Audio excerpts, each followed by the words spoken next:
Brucela, ¿qué es esto? Una cabrita, ¿no? ¿Por qué pongo la cabra? Queso de cabra, siempre me decían, ¿no? En semiología me decían, pregunta acerca mío. ¿No? El queso de cabra de Guarachirí, me decían, había que preguntar. Brucelosis. Brucelosis. Causado principalmente por Brucella melitensis. Brucella melitensis, especies de Brucella, es la que te da el cuadro más grave. Las otras especies te dan cuadros más leves. El más frecuente y el más grave es el causado por Brucella melitensis. La principal vía de contagio es ingesta de productos lácteos no pasteurizados.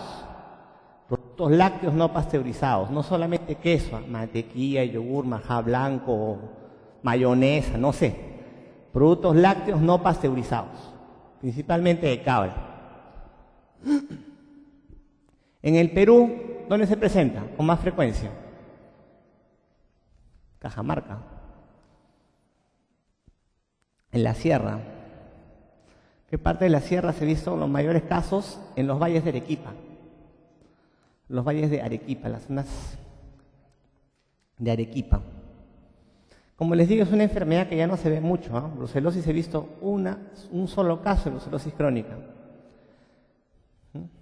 Ese cuadro clínico, ¿cómo va a ser? Algunos pueden subdividirlo.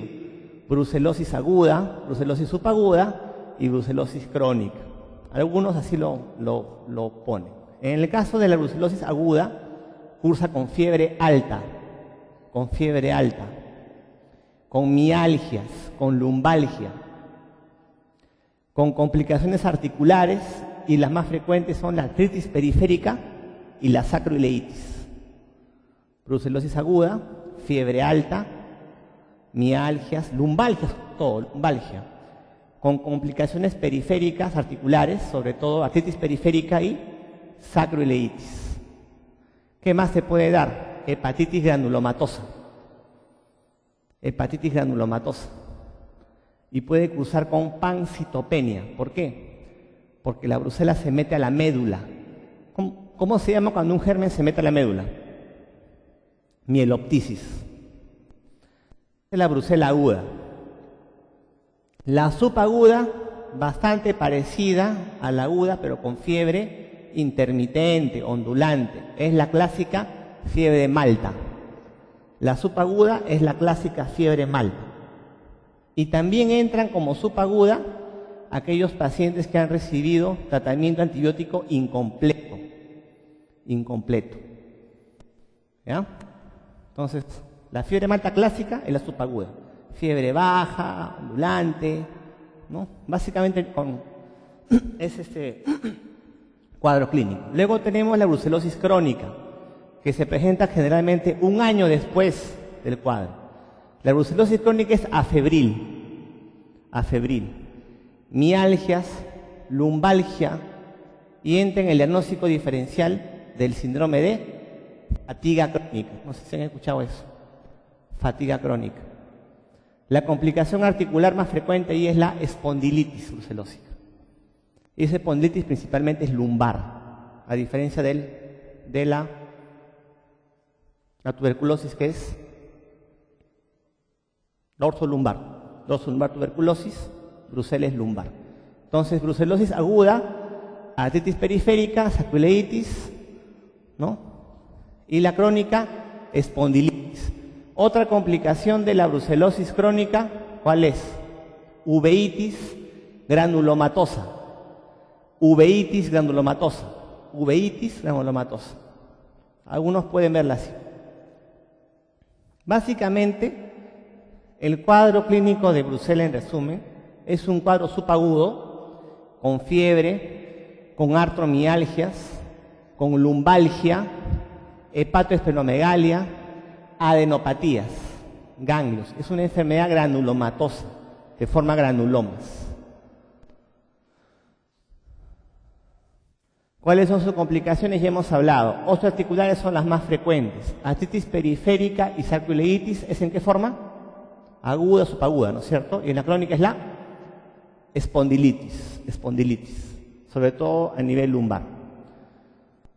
¿Qué más me da? Hepatitis granulomatosa. ¿Qué otra patología? Hepatitis granulomatosa, aparte de Brucela. ¿Qué otra enfermedad te forma granulomas? TB, tuberculosis, hepatitis granulomatosa. Esas hepatitis granulomatosas característicamente cursan con bilirrubinas casi normales, pero aumento de fosfatasa alcalina importante por los granulomas que se forman. Cardiovasculares, endocarditis. Y acá hay una pregunta de residentado. Tratamiento para endocarditis por Brucela. Quirúrgico, ¿ya? Esta es una de las preguntas de los bancos. Tratamiento para endocarditis por Brucela es quirúrgico. Respondan eso. Puede dar pangetopenia porque se mete a la médula y te da mieloptisis. ¿Pueden ver esto? Este es el único caso que vi de brucelosis crónica con espondilitis. El signo de Pedro Pons. ¿Cuál es el signo de Pedro Pons? La fractura del ángulo superior de la vértebra. Miren acá la vértebra cuadradita y aquí este fragmento óseo que está salido. Fractura del ángulo superior de la vértebra. Signo de Pedro Pons. Espondilitis brucelósica, ¿no? La que es crónica, cursa sin fiebre. Cuando ustedes tengan una espondilitis infecciosa, esas pueden ser causadas por tuberculosis, estafilo o brucela. Más que la placa, ¿qué tienen que pedir? Resonancia. ¿Por qué tienen que pedir ese examen? Porque muchas veces tienen que diferenciar si ese compromiso en la columna es por un tumor, por un cáncer, o es infeccioso. Y eso lo van a diferenciar con la resonancia magnética, de la siguiente manera. Esta es una infección, este es un cáncer. Las infecciones te destruyen el disco intervertebral. Te dan un espondilodicitis. Miren acá. El disco está bonito, disco bonito, el disco totalmente destruido. ¿Entienden? Espondilodicitis. Y esto solamente se ve por resonancia, porque el disco es parte blanda. Y la placa no te ve parte blanda, te ve hueso. Parte blanda te ve resonancia. Así que, por más en columna, resonancia. Esta es un tumor. Metástasis de NM de próstata. Disco bonito. Solamente se compromete el cuerpo. ¿Entienden? O sea, cuando se compromete el disco es infeccioso. Si no se compromete el disco, tumoral. Así de simple. Y eso solamente lo van a diferenciar por resonancia magnética. ¿Ya? Entonces, espondilodicitis es igual a decir infección. Y el lugar más frecuente en Brucela es la región lumbar. Tuberculosis es la unión dorso-lumbar, ¿no es cierto? Dorso-lumbar es donde ocurre el mal de Po. Al igual que en fiebre tifoidea, el mielocultivo es la prueba de mayor sensibilidad.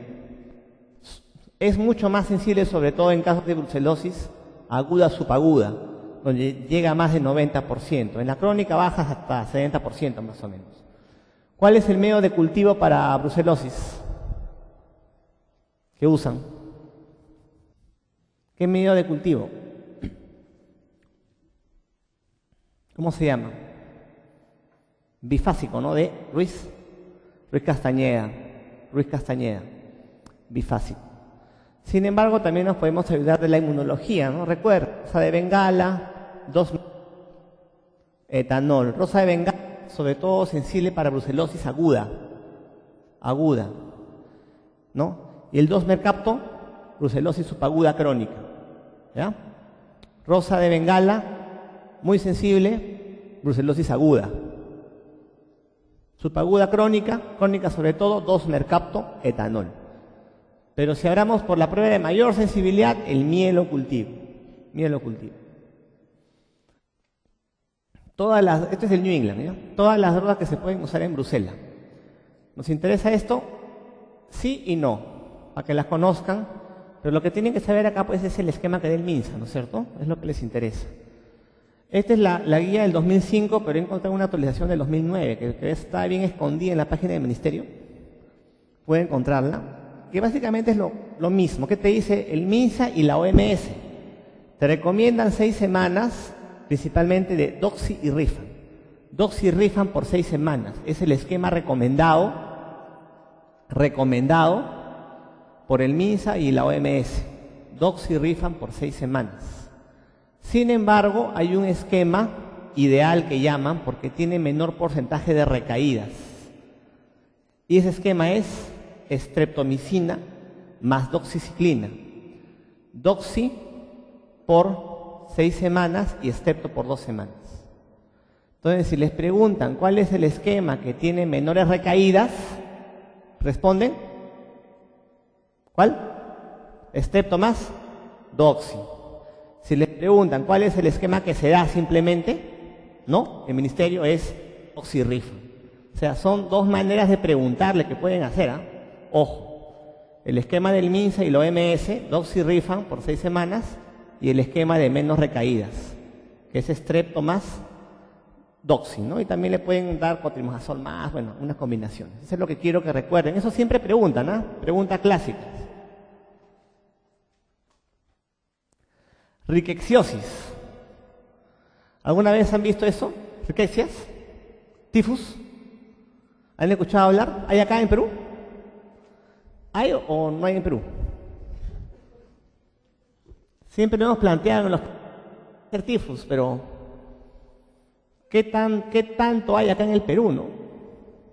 ¿Qué creen? ¿Es infrecuente, frecuente, casos aislados? Para pensarlo así en un paciente, puede ser tifus de frente. Es interesante. Cuando les... Un ratito, a ver. Bueno, esta enfermedad cuando ustedes la ven, ¿no? ¿En qué piensan inmediatamente? ¿Qué enfermedad piensan? ¿No? ¿No? Inmediatamente, ¿en qué enfermedad piensan cuando les hablan de las ricketsias? ¿No? ¿En qué enfermedad pensarían, no? Inmediatamente, por lo que han leído, han visto, ¿no? ¿En cuál? ¿No? En la fiebre de las montañas rocosas. Eso no hay acá, pues, ¿no? Sin embargo, pues en todos los libros, Harrison incluido, dan de eso, ¿no? Fiebre de las montañas rocosas, que no existe acá. Lo que existe acá es tifus exantemático. Y van a ver que es frecuente. Hay algunos reportes que en una temporada el 50% de los casos de tifus del mundo estaban en el Perú. o sea, sí es frecuente. Una temporada. Y vamos a ver. Entonces, ¿qué características tiene la familia de Rickettsia? Abarca 2 géneros, Rickettsia y Ehrlichia. 1. Son cocobacilos gram negativos, intracelulares. Por eso son gérmenes a veces complicados de eliminar. Son intracelulares. Y se propagan por medio de artrópodos, piojos, pulgas, garrapatas. Son las características. Entonces se propagan por artrópodos, 2 géneros, son intracelulares. La gran mayoría son gram negativos. El único que es gram positivo es el que te causa la fiebre Q. ¿Quién te causa la fiebre Q? La Coxiella burnetii, que no hay acá tampoco. Que no existe acá. Entonces son las características de las riquecias. Estos gérmenes se agrupan a su vez en 4 grupos de enfermedades. Las riqueciosis exantemáticas o fiebres manchadas. Y acá tenemos a la famosa Rickettsia rickettsii, que te causa la fiebre de las montañas rocallosas o montañas rocosas. Rickettsia rickettsii. Y otras especies más, Rickettsia felis, Acaria, Ostalis, una lista inmensa más de riquecias. Estas no nos interesan. Otro grupo, los tifus. Acá nos interesa la Rickettsia prowazekii, que nos produce el tifus epidémico o exantemático, que es la que hay en Perú. Aunque se han descrito casos de ricketsiosis exantemática, sobre todo por Rickettsia felis.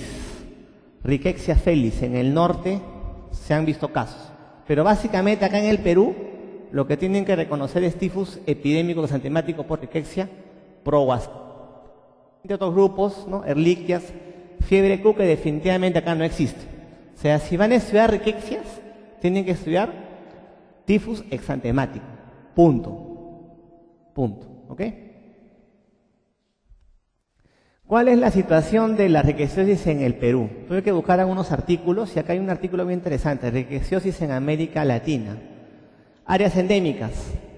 Sur del Perú, Sierra Sur, Apurímac, Arequipa, Ayacucho, Cusco, Puno. Sobre todo Cusco. Sobre todo Cusco. Tifus exantemático. Cusco. O sea, tu paciente tiene que venir de Cusco, pues, no pues de Tumbes, ponte. O sea, para que plantees eso, tiene que venir de Sierra Sur. Les dije que eran transmitidos por artropos, ¿no es cierto? ¿Qué artropo acá te produce de esta enfermedad? El piojo. ¿Cómo se llama ese piojo? El pedículos, ¿no? Pero en el pedículos humano, ¿no? Ese que te transmite la enfermedad. Sin embargo, se ha visto, como le estaba mencionando, que en Piura hay algunos casos de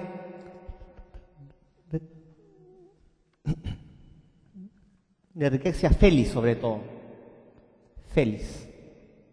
En el Perú, básicamente, ya saben, planteamos tifus exantemático por rickettsia proba seque. ¿Qué es lo que se da acá, no? Acá son las más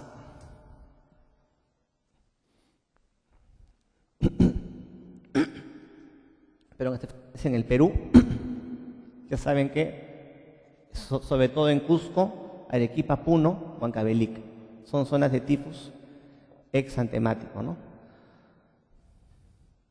Pasamos esto, los artículos que también se pudo, ¿no?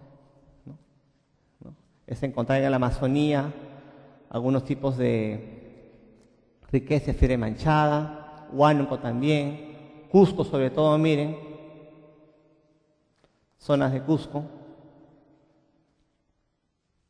Y esto es lo que nos interesa.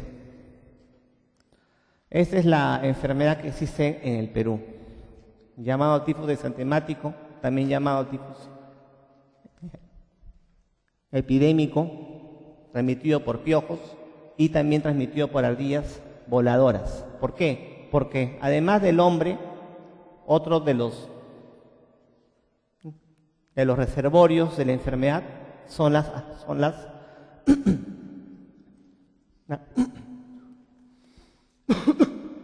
perdón, muchas horas hablando ya afectan. Estábamos entonces, esta enfermedad es dada por los piojos en el humano, ¿no? En el humano. Si bien es cierto el hombre es el reservorio, también se ha identificado pues otro reservorio, que son las ardillas voladoras, y eso sobre todo se ve en Estados Unidos, que también se presenta. Acá en el Perú, básicamente el reservorio único es el humano, y el vector que te transmite la enfermedad es el pedículus corporis. Corporis. Es el pedículus humanus corporis. Algo importante es que este pedículus humanus no te transmite la enfermedad por la picadura, sino por las deposiciones que hace.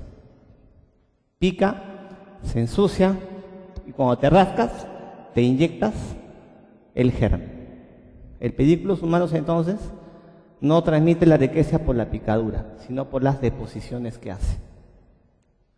Ese tipo exantemático también le conocen como epidémico o transmitido por piojos. Recuerden que es el que se encuentra en el Perú y producida por rickettsia proba seque.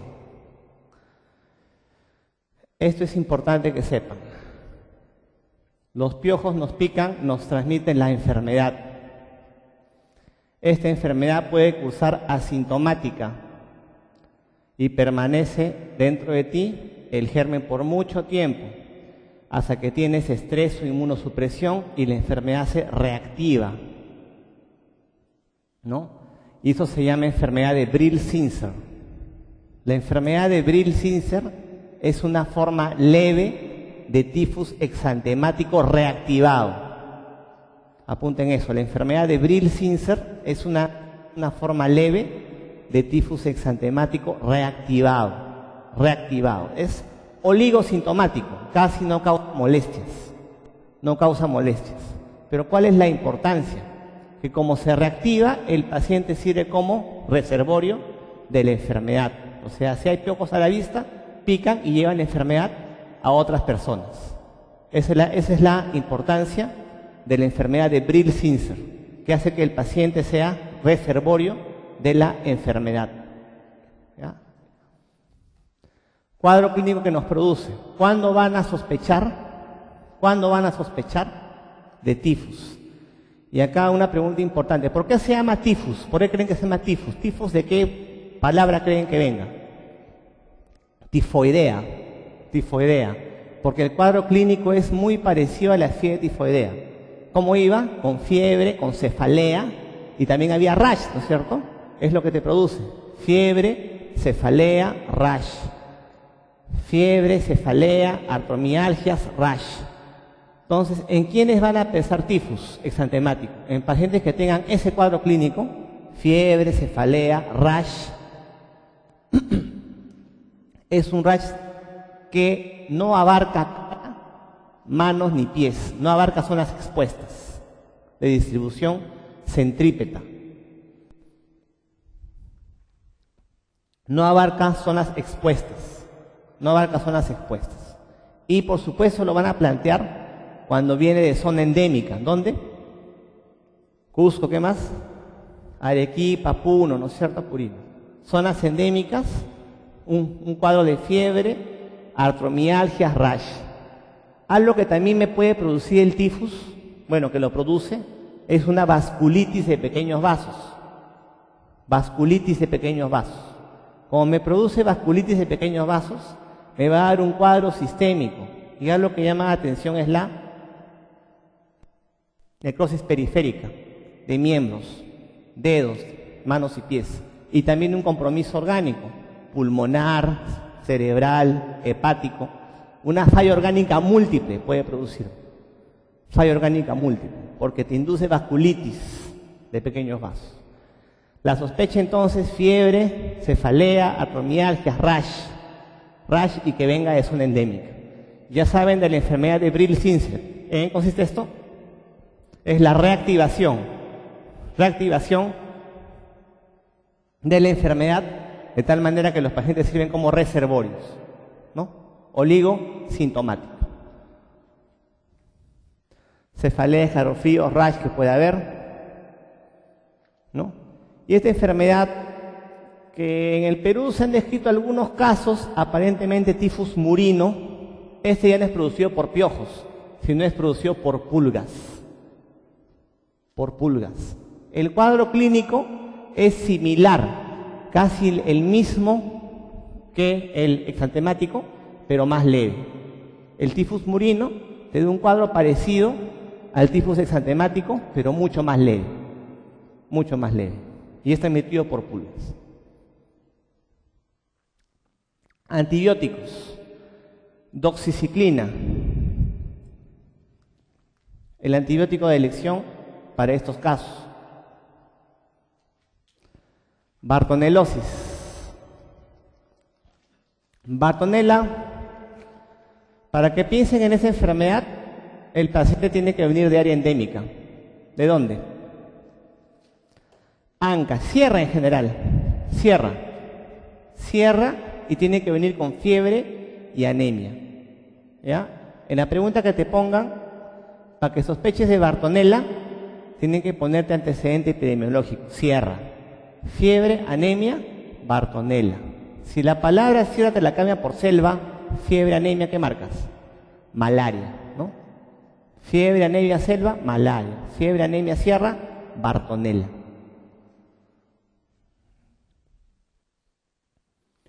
Producida por la Bartonella bacilliforme, Cocobacilo gram negativo.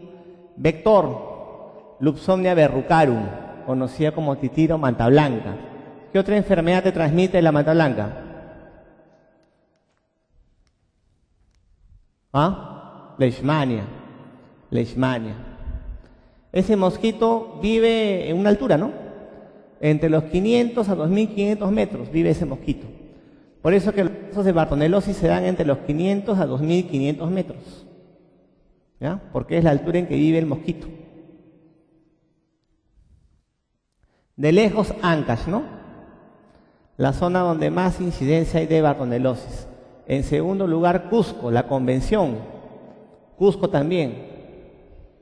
Cusco también. Cualquier zona en realidad puede ser que esté comprendida entre los 500 a 2.500 metros de altura porque es el hábitat del mosquito. Cuadro clínico de la bartonelosis. Tiene 3 fases, pero podemos mencionar 2 fases. La primera fase es la fase anémica aguda o fiebre de la oroya. Es la fase más grave de la enfermedad, caracterizada por fiebre y anemia.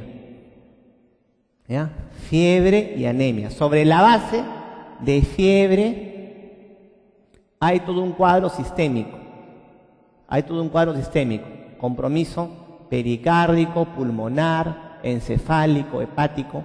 Hay un daño multisistémico, pero siempre en historia clínica con la base de fiebre y anemia. O sea, te van a poner, paciente viene de Ancash con fiebre y anemia, y aparte pues pericarditis, edema pulmonar, hepatitis, encefalopatía, falla renal. O sea, te produce un cuadro sistémico, pero siempre con la base de fiebre y anemia. Se dice que es la enfermedad infecciosa que peor cuadro te produce de anemia hemolítica en el mundo. De todas las conocidas, malaria, todas las demás, la que peor cuadro te produce es la Bartonella, de anemia hemolítica no inmune. Anemia severa, pues. Hacia las... Entonces, de la enfermedad también de la fase aguda, es importante que conozcan que hasta la segunda semana de enfermedad aparecen las complicaciones, infecciosas y no infecciosas. De las no infecciosas, las más comunes son las cardiovasculares y neurológicas. De las no infecciosas, las más comunes son las cardiovasculares sobre todo. Bradicardia, cardiomegalia, efusión pericárdica, falla cardíaca, pero también puede haber complicaciones digestivas, neurológicas, respiratorias, ¿no? Etcétera. Como les digo, es un cuadro multisistémico, pero siempre va a ser sobre la base de fiebre con anemia. Dije que da complicaciones no infecciosas e infecciosas. ¿Por qué infecciosas? Porque está comprobado que la Bartonella te altera el número y la función de los linfocitos CD4. La Bartonella te disminuye el número de CD4 y te altera su función. Por eso que se comporta como el VIH, por eso que le llaman el SIDA cholo, ¿no? Así le llaman, la Bartonella, el SIDA cholo, porque se comporta como el VIH, te altera el número y función de los CD4 y te da infecciones oportunistas. ¿Cuáles son? La más frecuente es salmonelosis, tífica y no tífica. Los pacientes se mueren ¿de qué? Salmonelosis. También te da toxoplasmosis, Shigella, miren, histoplasmosis diseminada, neumocistis te da. Neumocistis, VIH. No, Bartonella es. ¿Ya? Entonces, de acá les van a preguntar cuál es la complicación infecciosa más frecuente, salmonelosis, ya saben por qué. Está comprobado que te altera la función de los linfocitos CD4. Si el paciente sobrevive a la fase aguda o la cursa asintomática, porque acuérdense que las enfermedades infecciosas no todas se dan cuadro clínico, ¿eh?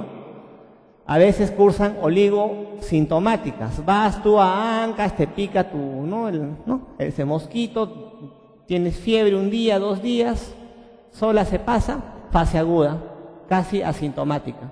Y más adelante haces la fase verrucosa. O sea, no siempre va a haber el antecedente de fase aguda para que haga fase crónica, porque las enfermedades infecciosas no siempre dan síntomas. Hay cuadros asintomáticos, oligosintomáticos, hasta los más graves. Por eso que habían problemas en saber que era la misma enfermedad, porque no todos los pacientes con fase crónica, con verrugas, tenían antecedente de fase aguda. En toda enfermedad infecciosa es así. Algunos hacen síntomas, otros no. Suele pasar. Entonces, la fase crónica ocurre años después de la fase aguda. Y no siempre hay antecedente de fase aguda. ¿Por qué se caracteriza? Por verrugas, verruga peruana. ¿Cómo son esas verrugas? Lesiones angiomatosas, angiomatosas fácilmente sangrantes, localizadas en zonas expuestas, cara, brazos, piernas, y en niños, sobre todo en niños, ¿no? Sobre todo en niños, zonas expuestas, fácilmente sangrantes, ¿no? Las rosas, miran, sangran, ¿no? Hay varias formas, ¿no?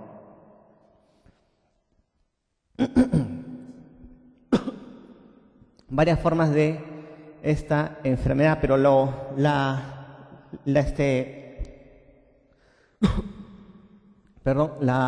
idea es que son localizadas en miembros, frecuentes en niños. ¿Con qué otra patología harían ustedes el diagnóstico diferencial? Sarcoma de Kaposi. El sarcoma de Kaposi es el diagnóstico diferencial clínico e histopatológico de la bartonelosis crónica, fase crónica. Incluso al inicio los gringos tenían, no había forma de ver si era una u otra, ¿no? Porque pueden parecer bastante, tanto clínica como histológicamente.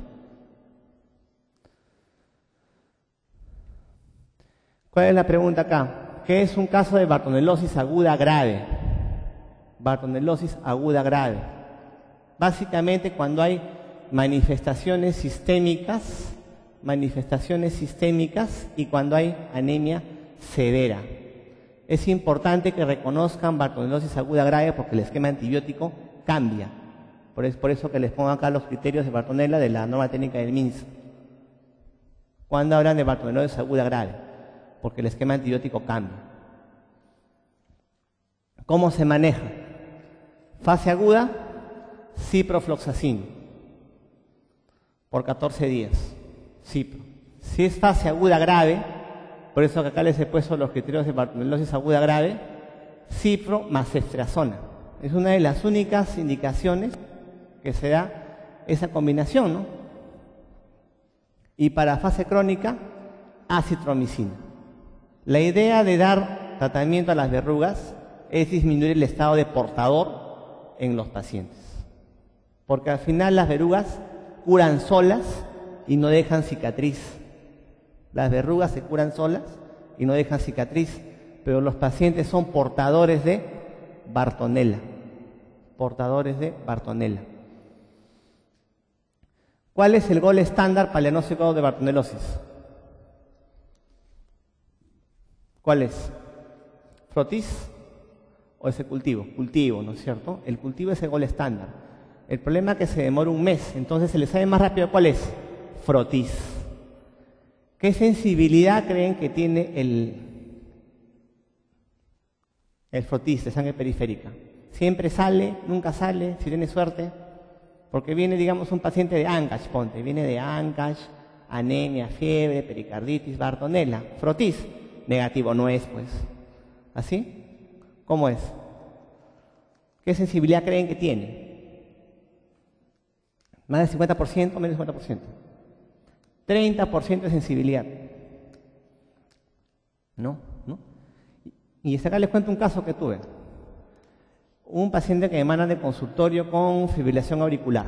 Bueno, estaba fibrilando el paciente, fibrilaba, pues, ¿no? Pero estaba pálido, bien pálido el señor.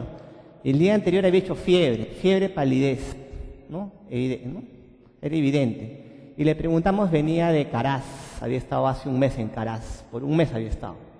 Y la fiebre la venía presentando hace 3 semanas. Entonces, le sacamos exámenes y inicialmente tenía una hemoglobina, estaba en 7 un día y el día siguiente en 4. Ahí bajó rápidamente, ¿no? Yo les dije que la Bartonella te produce un cuadro grave de anemia, ¿no? Grave. Entonces, a ese paciente les sacamos CUMS también, ¿no? Y salió CUMS. Salió, pues, como si fuera, pues, es un autoinmune.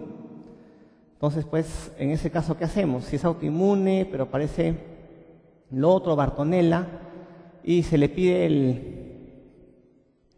el frotis, y el frotis sale ausente, negativo. pero por la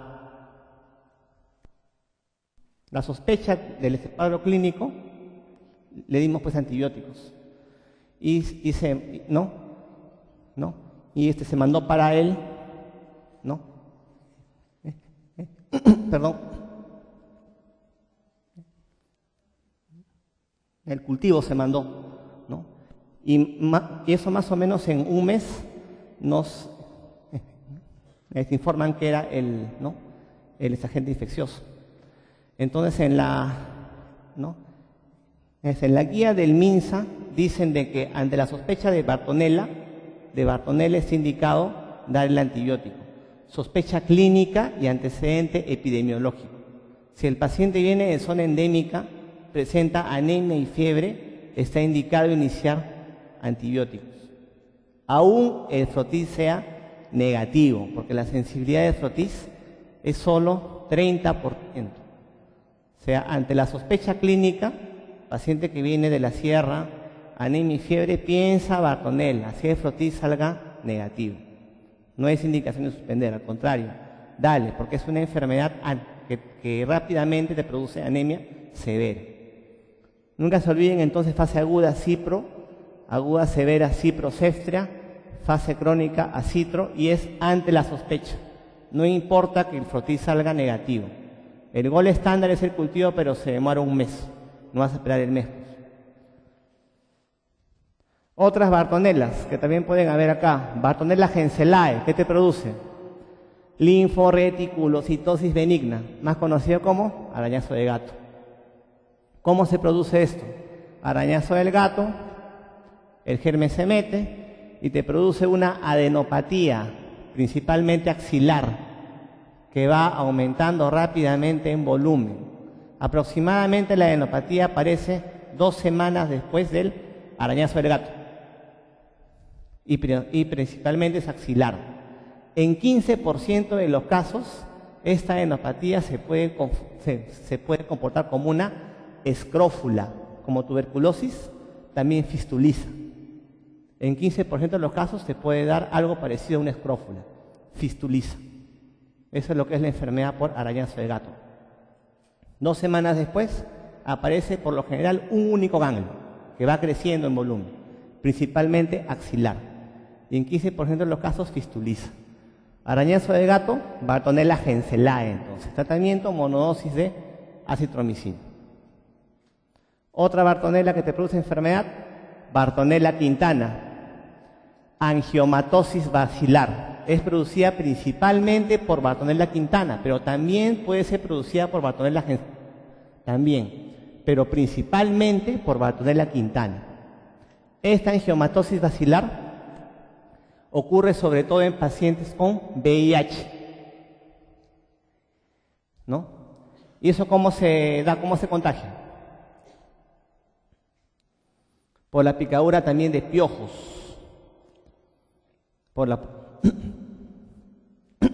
Esta enfermedad Bartonella quintana se presenta sobre todo en pacientes con VIH y el vector del germen son los piojos. Igual va a dar lesiones angiomatosas, muy parecidas a las causadas por Bartonella bacilliformis y muy parecidas también a sarcoma de Kaposi. Entonces ya tienen 2 diagnósticos diferenciales para sarcoma de Kaposi: Bartonellosis fase crónica y angiomatosis basilar. Sí, por Bartonella quintana, también por henselae, y es por la picadura de piojos. Picadura de piojos. Tratamiento eritrodoxiciclina. Bartonella quintana también me puede dar otros cuadros. Fiebre de las trincheras. También es producida por Bartonella quintana. Y la característica es que te da un cuadro de fiebre, rash, adenopatías, artromialgias. Y la fiebre se presenta cada 5 días. Por eso que se llama quintana. Cada 5 días de fiebre. Ya no se ve eso, pues, ¿no? Si se ve en Europa. En las guerras se veía, ¿no? Segunda Guerra Mundial. Fiebre de las trincheras. También transmitida por piojos, ¿no? Hasta 100 piojos transmitida. Y también te produce lesiones quísticas en hígado y vaso, y esos quistes están llenos de sangre, llenos de contenido sanguinolento. Esa patología de formación de lesiones quísticas, principalmente en hígado y también en vasos, se conoce como la peliosis basilar, que también es inducida por Bartonella quintana. Lesiones quísticas sanguinolentas en hígado y también en vaso. Son los cuadros que me puede dar Bartonella quintana. Tienen que ver eso, ¿no? Las preguntas, ya para irnos. ¿La TB digestiva compromete con mayor frecuencia qué región? Ileocecal. Esa es sencilla, ¿no? La pregunta que les sería también, ¿cómo hacen el diagnóstico de TB digestiva? ¿Cuál es el gol estándar para TB extrapulmonar? Biopsia. ¿Cómo hacen la biopsia? Colono. Pero es un poco complicado, el gastro tiene que meterse hasta acá. Es complicado hacer. Otra opción es la paroscopía. La paroscopía ganglio peritoneo puede sacar. Tiene suerte. Es un cuadro bien complicado de diagnosticar porque por colonoscopía, que es algo no muy sencillo de hacer, ¿no? A ver, con respecto a la rabia, marque la respuesta correcta. No se ha erradicado en ningún país. ¿Verdadero o falso? Falso, ¿no? Porque hay países que están libres, ¿no? Australia, Inglaterra, Nueva Zelanda, Noruega, algunas islas, no tiene rabia. ¿Posee diseminación linfática o es cómo? ¿Por dónde se disemina? Por los axones, ¿no? Por los axones. Se disemina por los axones. Se incube en el músculo, ¿no? Se reproduce y pues va por los axones. Por vía centrípeta y luego centrífuga. ¿Se ha demostrado rabia por mordedura humana? No se demostró rabia por mordedura humana hasta el momento. El LCR siempre es diagnóstico. Cuando te ponen siempre, es falso siempre, ¿no? Siempre es falso. La última, ¿qué dice? ¿Será cierta? El virus se siente y se va nervioso vía centrífuga al páncreas de la piel. ¿Verdadero o falso? Verdadero. Inicialmente es centrípeta, axón, y después es centrífuga, ¿no? A las glándulas, a piel, ¿no? Por eso que sale por la saliva. Infecciones es más frecuente en pacientes con bartonelosis. A ojo cerrado, ¿cuál buscan? Salmonella, tífica, no tífica, ¿no? Ya saben por qué, te pusimos una supresión. El medicamento de lesión, mira, esta pregunta es de los ochenta y tantos, ¿ah? El medicamento de lesión tifoidea, acá la respuesta era CAF, pero si no es CAF, porque ya no es de lesión ahora, ¿cuál marcaría? Si no hay cipro, ceftriaxona, ¿no? Actualmente marcarían ahí ceftriaxona si te ponen la pregunta. ¿Saben qué es cipro? Segunda línea ceftriaxona, clorfenicol ya no. Muchas recaídas, muchos portadores te da. Esta pregunta es antigua, como les digo. Aquí era la respuesta CAF, pero ya no puede ser. Bueno, te ponen CAF acá, pero es ceftriaxona, ahora es la respuesta correcta. A ver, ¿cuál de los siguientes esquemas terapéuticos permite menor porcentaje de recaídas en brucelosis? Sulfas, rifantetra, Vean ahí. Una que tenga que tener estrepto, ¿no es cierto? De todas maneras. Tenemos streptosulfas, streptotetrasulfas. ¿Cuál marca? O eritroestrepto. ¿Cuál marcaría? ¿Cuál marcaría? En realidad, no hay respuesta correcta acá, pero si tiene, ¿cuál marcaría? La C. La C. De todas maneras, tiene que haber streptotetra. Streptotetra. Algunos esquemas, como les dije, le meten además ciprosulfas, pero el esquema básico para caídas, streptotetraciclinas. Por eso, la pregunta para brucelosis va a depender cómo te la hagas. Te ponen la pregunta, el esquema antibiótico que te induce, ¿no? En ese caso, strepto con doxiciclina más sulfas, menos recaída. Otra pregunta también sobre brucelosis, pero acá cambia el enunciado. El tratamiento de elección en casos de brucelosis en jóvenes adultos, ¿cuál es? Acá te pregunta simplemente de elección, no te ponen recaídas. ¿Cuál es? ¿Ah? ¿Cuál? La D, ¿no es cierto? Doxiciclina más rifampicina. O sea, hay dos formas en que te pueden preguntar que puedes caer. Simplemente el esquema mencionas, en ese caso la de doxi más rifa. Te preguntan el esquema que te produce menos recaídas, estrepto más doxi y bueno, más sulfas en el otro caso. El germen etiológico usual de MEC en el adulto, ¿cuál es? Neumococo, ya lo saben. En una meningitis purulenta que presenta diplococos gram positivos encapsulados, gram positivos, ¿cuál es? Gram positivos encapsulados. Neumococo. Y si fuera acá gran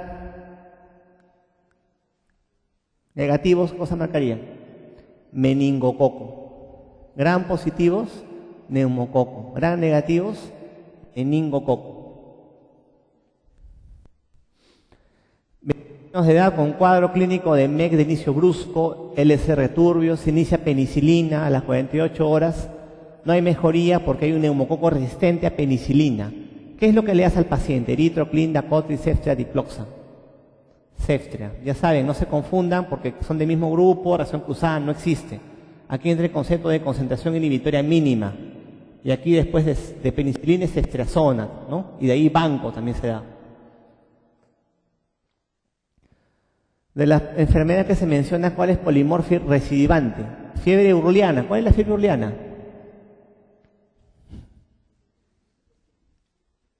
Paperas.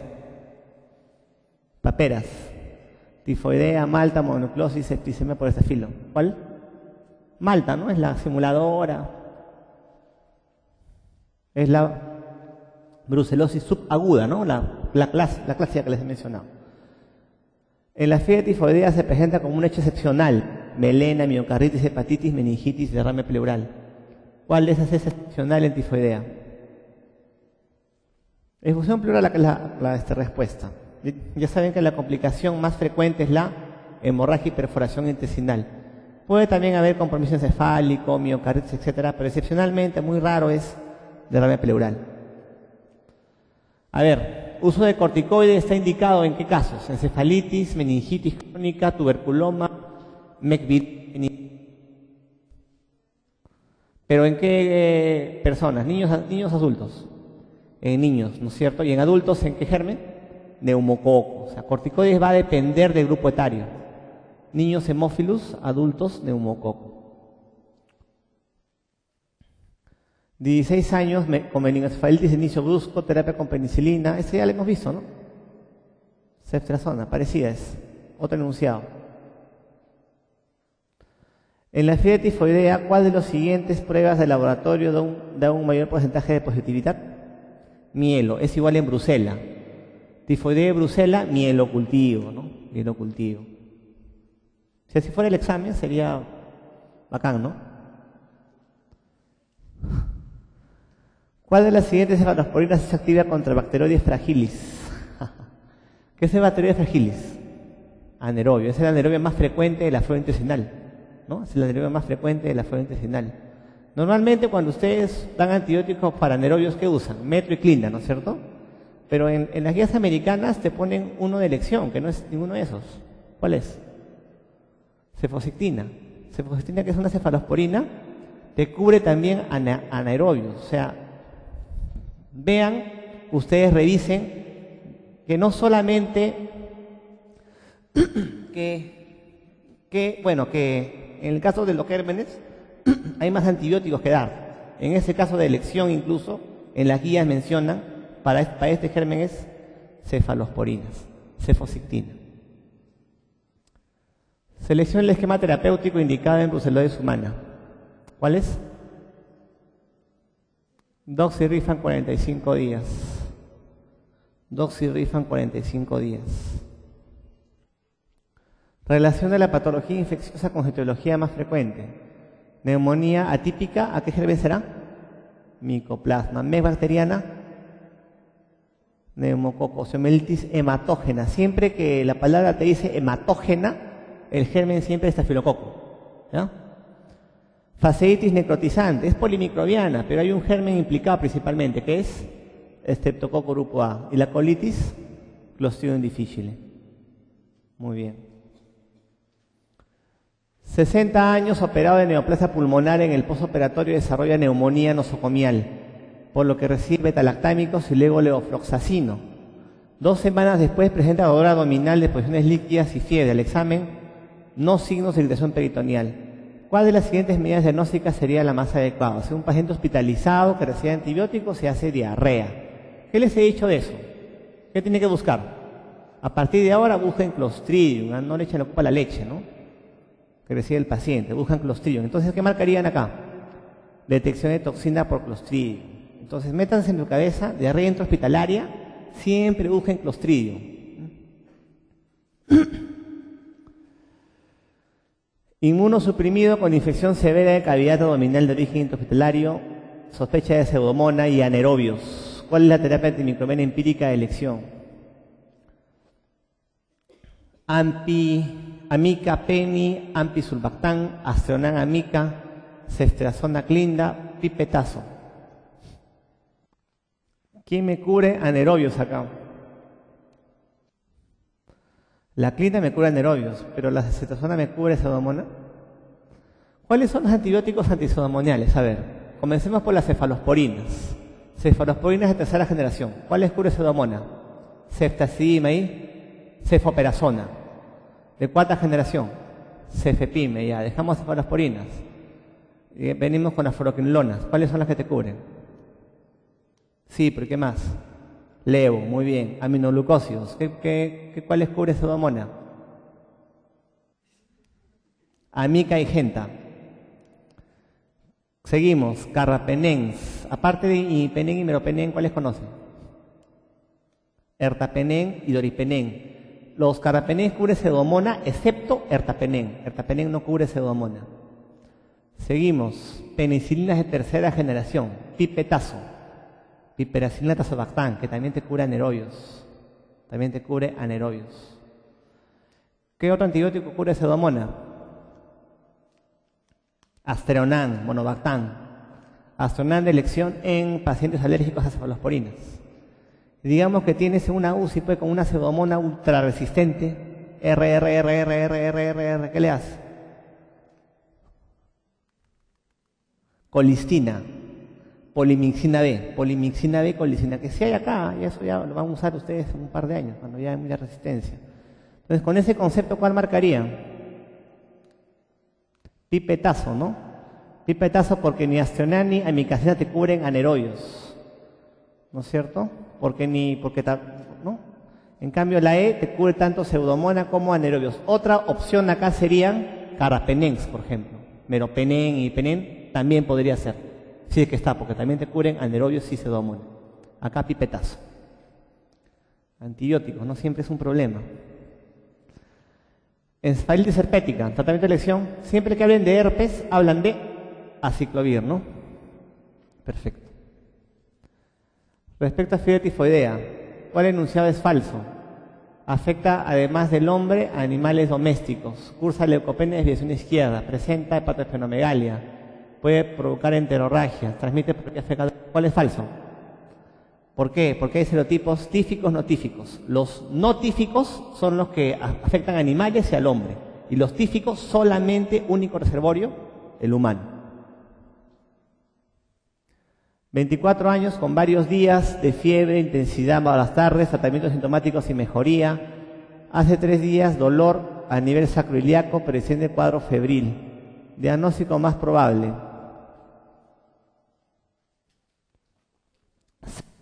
Una sacroileitis, ¿no es cierto? Sería una brucelosis que aguda, subaguda crónica por sacroileitis. Aguda, ¿saben que aguda es artritis periférica? Y sacroileitis. En la crónica, ¿qué cosa es? Espondilitis.